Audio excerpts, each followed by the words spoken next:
are now listening to the Temple of the Killer Tiger Monkeys. The Temple of the Killer Tiger Monkeys is a John Mitchell story and is brought to you by Cine Downloads. Narrated by Dr. Hugh Pincourt. Previously on the Temple of the Killer Tiger Monkeys. The most momentous groundbreaking event of humankind is about to begin. The Demon Pack Party! Out of this rift dropped 50 or so grizzled and mean-looking demons. The city is now under siege from the forces of hell.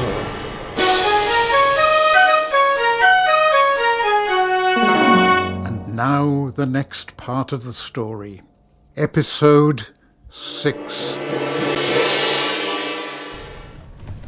Inside a grey office conference room with a bland office furniture and a large office table sit the city's executive council.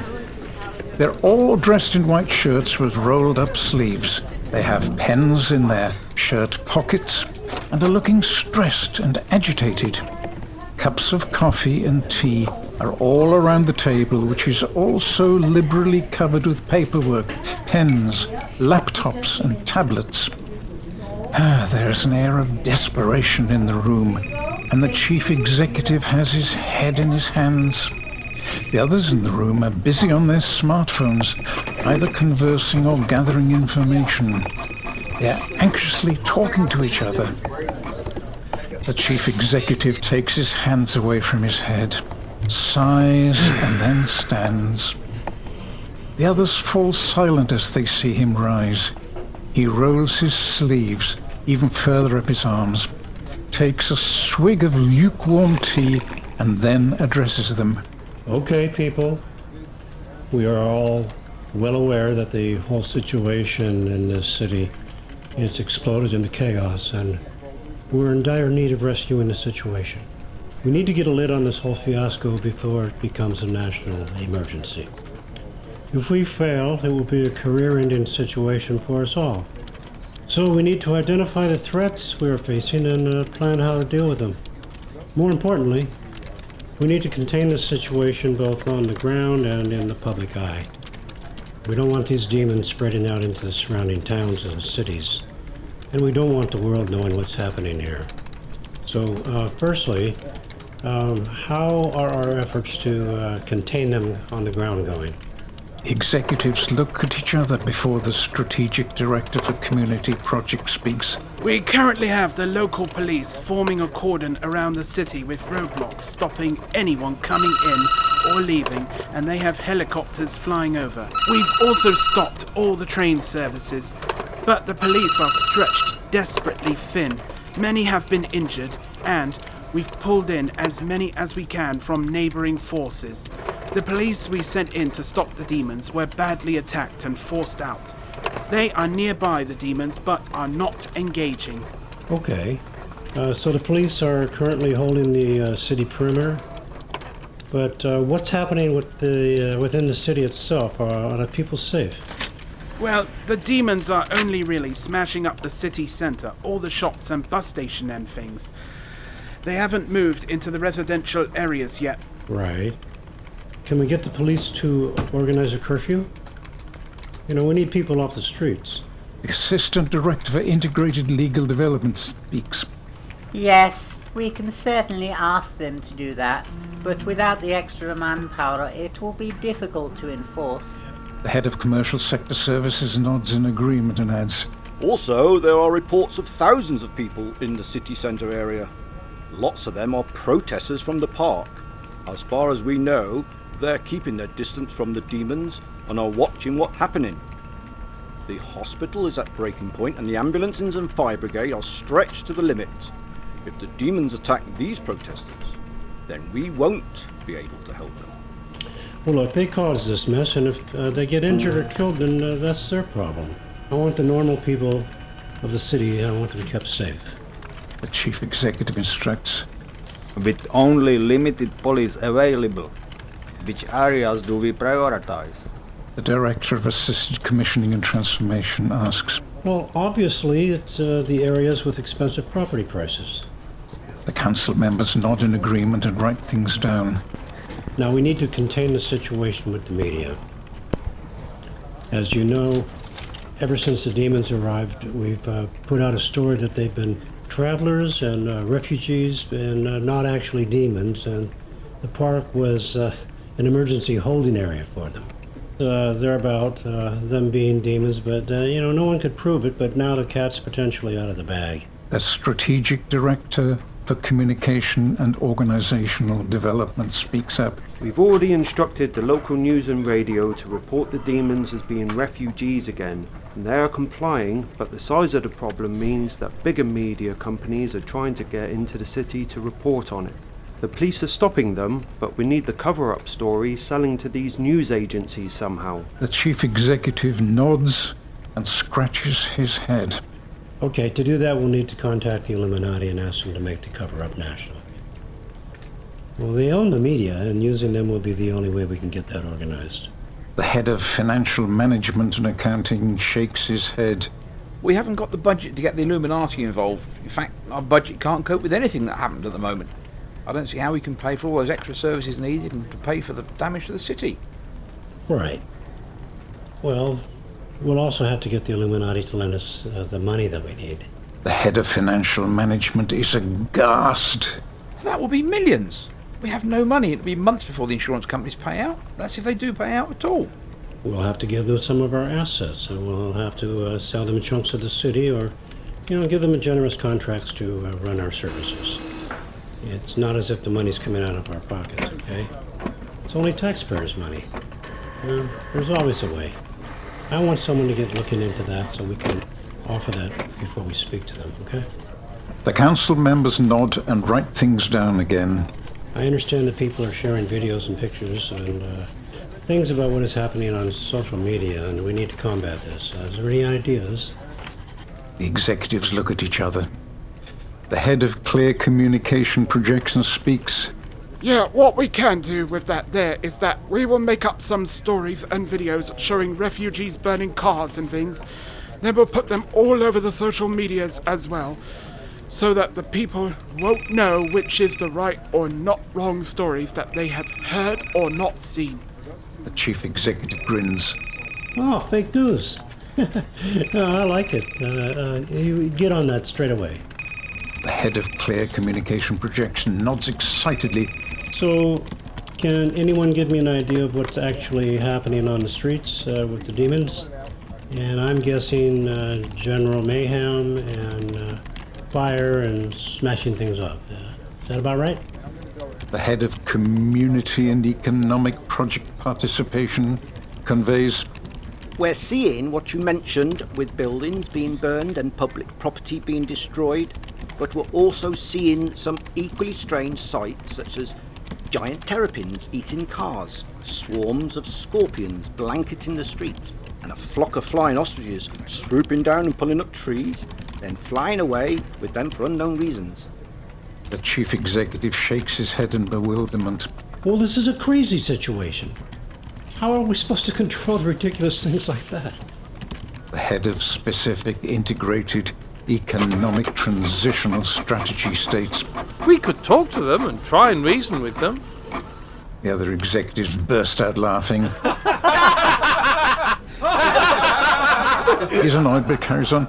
If we open a dialogue and discuss their needs, we may be able to find common ground and reach an understanding which benefits all parties involved. The chief executive quickly replies. Well, I don't see how you can reason with a car-eating terrapin or a flying ostrich. The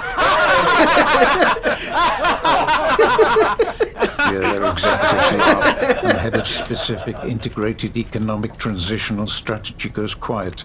No, what we will do is try again to reach Satan.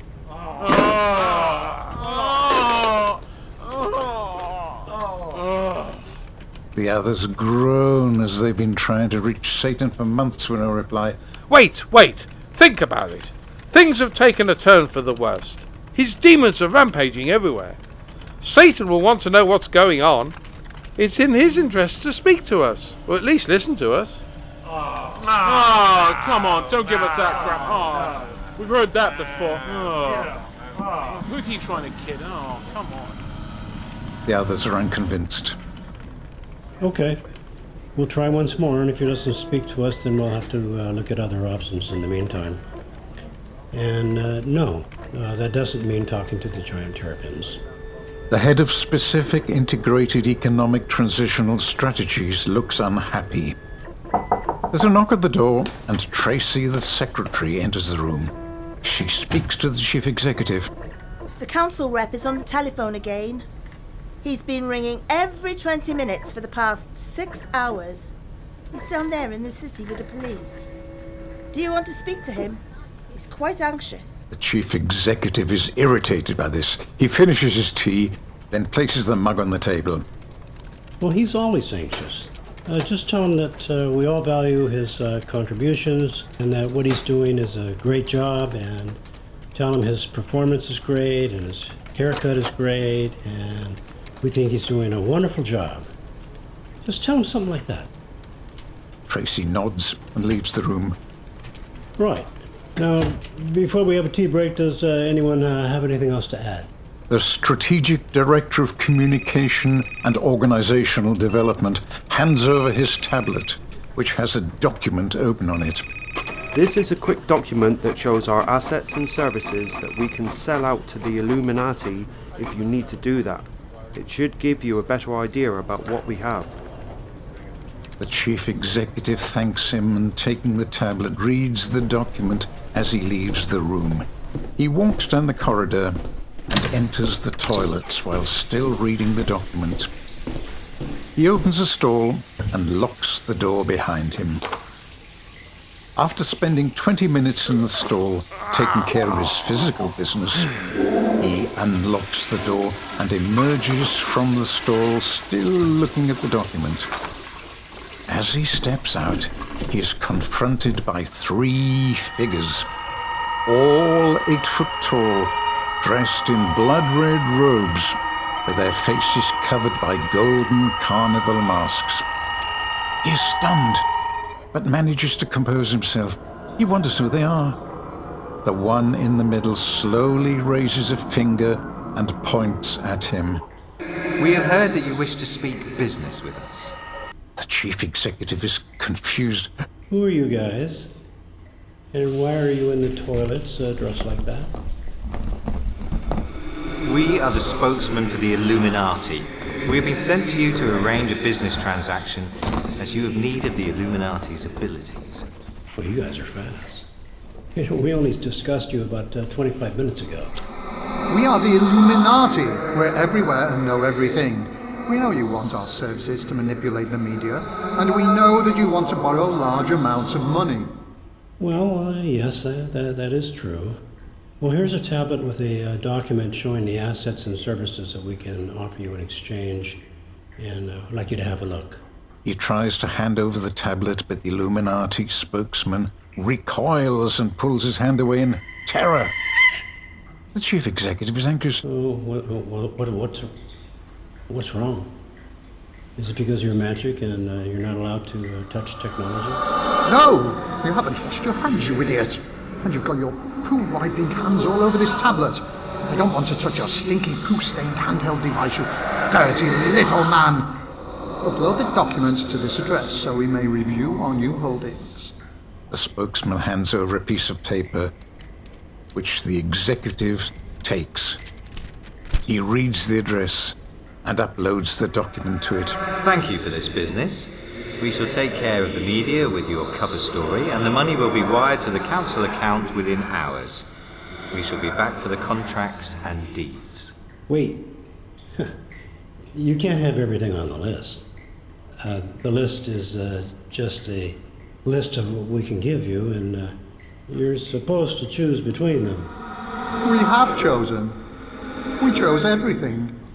They turn away and walk towards the exit. The chief executive is alarmed and hesitates. They've just taken nearly everything that the council own and run. He urgently wants to renegotiate with them. They walk out of the door, which swings back and closes. The chief executive chases after them as he opens the door and runs into the corridor, but they are gone.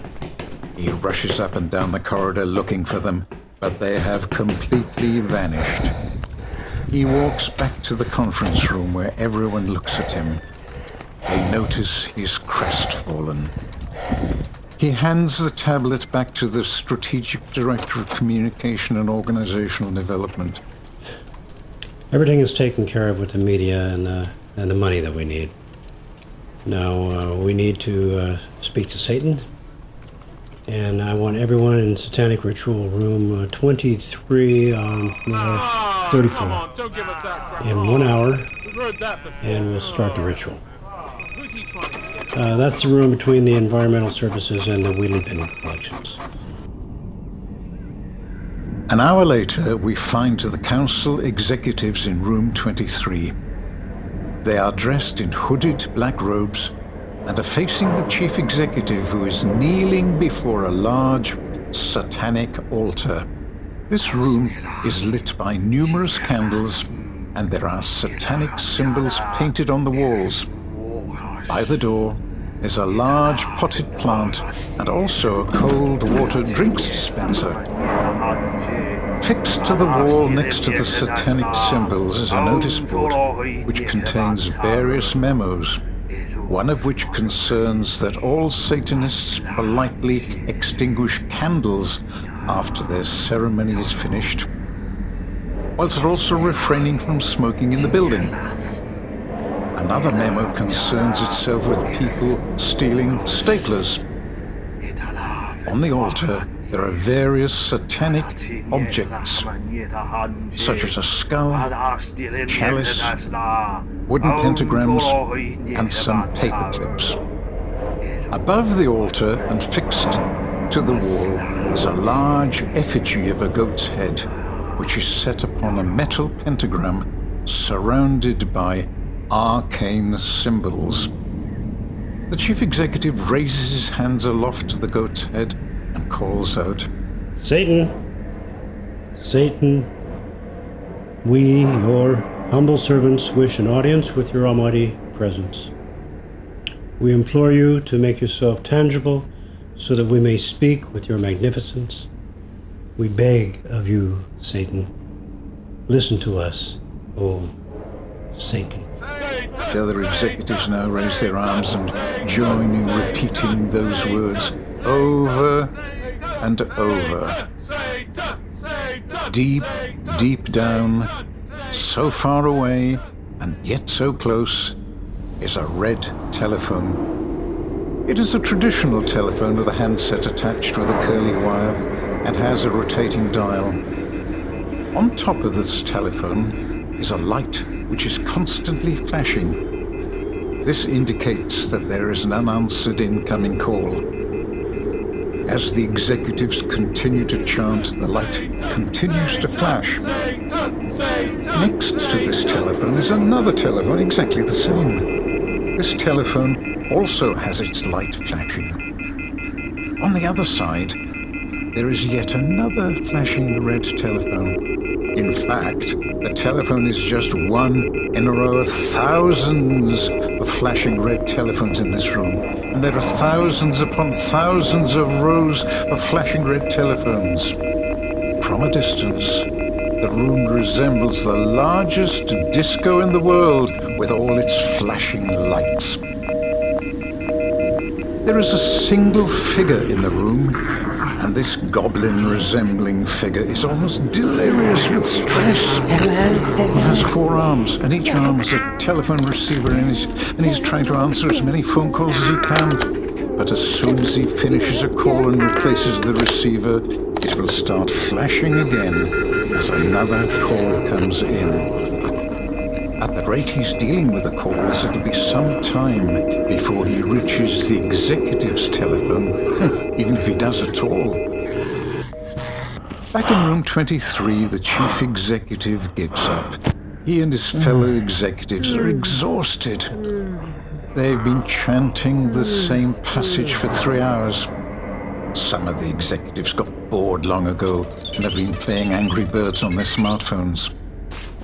All these phones are discreetly put away as the chief executive turns round to face the Satanists. He looks worn out and worried, but his eyes still retain a sense of direction. He looks around at his executives and asks, Well, Satan is obviously not answering. I have no idea why. Until we can speak to him, we're just going to have to struggle on with this whole issue by ourselves, okay? So, what I'd like are some options. What can we do to control the demons in the meantime? The police can't do it, and we have no real defense. But there must be someone somewhere that can deal with the demons. The executives look around at each other as they search for an answer. Eventually, the Development Resources Planning Manager speaks up. There might be organizations that deal with this kind of problem, like Rent a Kill for rats, but they might do the same for demons. Rental killing demons? No, I mean companies that get rid of demons like Rent a Kill get rid of rats. But I'd imagine that these companies would be thousands of years old and steeped in mystery and legend. Their existence only heard about in whispers and hearsay. The stories of their victories carried down through generation after generation through hushed, spoken secrets. And where would we find them? The internet. They probably have a web page, or there might be a comparison website that lists them. Okay, well, that looks like it's our next step. Let's call in some professional pest controllers for these supernatural monsters. I need some companies and I need some quotes, so please go to it, executives.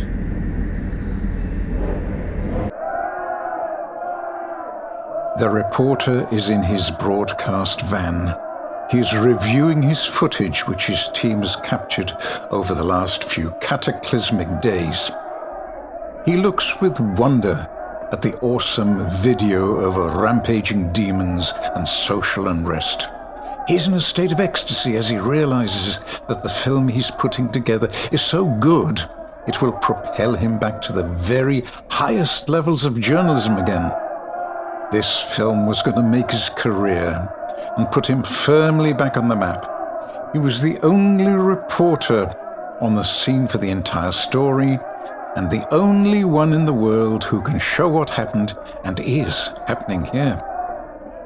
His constant excitement and self-regard about this film has meant that his cameraman and soundman have become so unbelievably annoyed with him that they have left him whilst they got on the pub. Otherwise they'd have thrown him through a window. As he juggles with the footage and decides on how best to use it to present his narrative, he glances up at a monitor showing a live broadcast from a national news network. Something looks odd about this broadcast, so he turns up the volume on the monitor to see what's happening. He sees the reporter, a woman called Tiffany Towers. What a slut, he thinks. He hates her, just like he hates all national network reporters. Tiffany tells how the city is under siege from thousands of rioting refugees, and the following footage shows these refugees attacking the police and burning cars and buildings. He watches dumbfounded as she goes on to say that the refugees broke out en masse from the Safe Park compound earlier in the week and are resisting all attempts to calm them down. My word, what is this? This is a battle which could go on for some time, she adds. There then follows an interview with an expert on social diversity, explaining how these refugees are only rebelling due to the conditions in the camp. This is followed by an interview with the council rep, talking of how there will be an inquest into these conditions and that every effort will be made to improve the lives of these refugees. He goes on to say that the council's mandate is to ensure that these refugees are properly looked after so that this will never happen again. The reporter's mouth drops wide open in disbelief. What about the demons? What about the party in the park? What about the police brutality? What about a giant car eating terrapin? This is outrageous! It's all been covered up. He quickly changes the channel to another news network to see the same story running. I can't believe the demon issue has been whitewashed. And it's all about refugees now. What the devil? They're even using the same riot footage as the first network. He wonders where the footage has come from and pauses it so that he can examine it in further detail. He notices in one frame that the high street shops in the distance feature names which disappeared a long time ago. Rambillows, Dixons, and Woolworths. Why are they lying? This footage was filmed years ago, maybe back in the 90s, he realizes. The networks are running this ancient riot footage as being authentic news happening right now.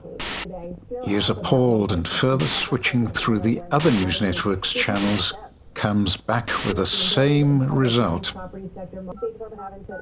In panic, he grabs his phone and calls his office back at the local TV news station. When he gets through, he demands to speak to the chief news editor. You know who I am. As soon as the news editor answers, the reporter starts frantically shouting down the phone at her. What the hell is going on? Why is there a national cover-up about the demons? Calm down. I don't know. They won't tell me anything. All I know is that my boss got a call from some very high-up people who told him to can the current demon story and report it as refugees. What high-up people? Who would do that? Someone extremely powerful, that's who. They forced every network to do the same. No one's going against it. But what about the truth? What about the real story? What about my film, which was going to make me Journalist of the Year again and win me accolades and dates with beautiful women? Look, I strongly advise you to lose all your footage. These powerful people will not want your film getting out, and they will come after you if you persist with it. Do yourself a favour and forget about it. There is a silence as the reporter considers what has been said, and he eventually replies, Yeah, okay. I see what you're saying. I'll get rid of all this footage. The news editor is relieved. Good. Very good. There would be serious repercussions for all of us if that footage got out. Now I want you to start reporting on this crisis as a refugee crisis, the same as the other networks. How am I supposed to do that? I can't report on made-up, make-believe rubbish. I report on what is actually happening. Just make it up like everybody else is doing, and make it convincing. The news editor ends the call. The reporter boils over with anger. He pushes a chair, throws a piece of paper onto the floor and gives 2 fingers to Tiffany Towers. There's no way I'm giving up this video I've made. No way. I've come too far to throw it all away. He sits back in his chair. A sense of crushing defeat washes over him, and a little tear appears in his eye. He takes his glasses off and wipes away the tear with his finger. He looks at the tear on his finger for a second or two before he curls his fingers up into a fist. He stands up again and stares at Tiffany Towers. Then, jabbing his finger at the monitor, he snaps and says, That's it. There's no way I'm going to continue being some no-mark, nobody reporter, some invisible loser, pathetic gimp, trapped in a blank, grey, pointless existence, trying to make a living reporting on lost hamsters and old ladies planting trees. This is my moment to become a great again. My film, when it's finished, will expose everything. I will blow up the whole conspiracy, and my name will be known to all the media world. I will be admired for my fearlessness in pursuit of the truth. I will be looked at as a paragon of virtue and a crusader for justice in the darkness of evil intentions. The cameraman and soundman have opened the door and are about to come back in, but they stopped when they heard the reporter. The cameraman speaks.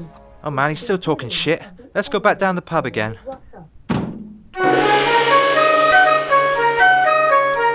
This episode was brought to you by Cine Downloads. Narrated by Dr. Hugh Pincolt. Today's episode featured Michael Berryman as Chief Exec, Trevor Neal and Simon Hickson as the two Illuminati.